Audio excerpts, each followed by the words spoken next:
Hello, this is Polly. Today's topic, well, actually, I have two topics. One is the continuing antics of Ben Shapiro of the Daily Wire. Apparently, according to what I've read, he's trying to read Tucker Carlson out of the conservative movement. That's not his to do. We're not that type of thing. This isn't a formal club or anything. The neocons, I've tried this before. When National Review was taken over by the neocons, they tried to, they would write articles saying we can't have Piper Cannon or Robert Novak as conservatives anymore. Well, that's laughable.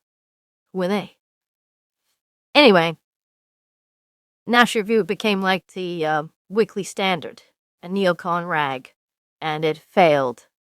Ben Shapiro, he needs on the Daily Wire that Christian front.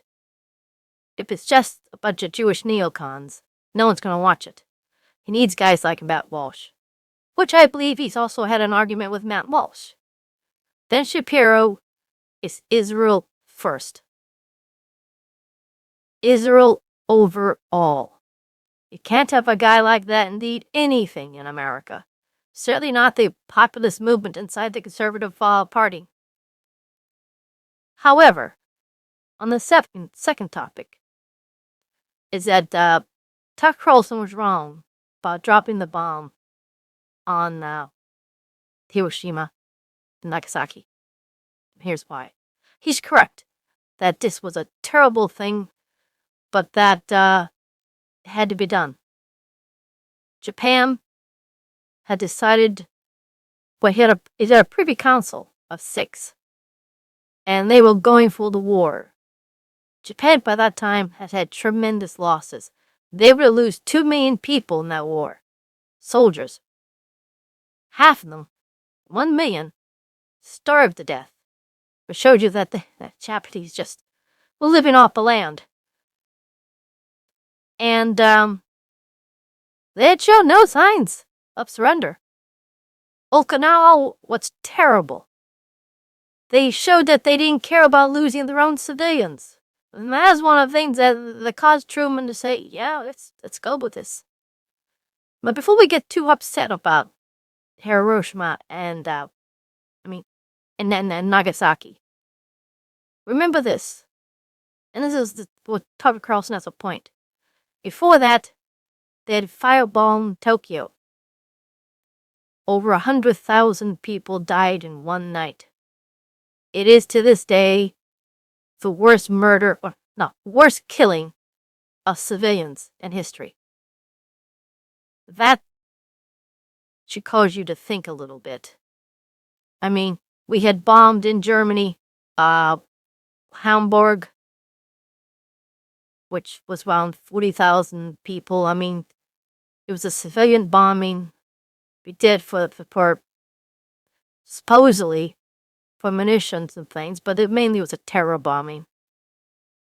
And Tokyo was, I don't know. I have trouble with that one myself.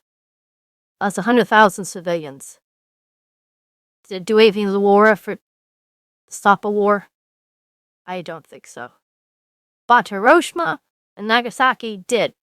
In fact, the war officially ends, really, after the bombing of Nagasaki, because that was the same day the Soviet Union went into Manchuria. Japan had been hoping, because it had some type of treaty with Joseph Stalin, that Stalin would intervene with America in Japan's favor to negotiate.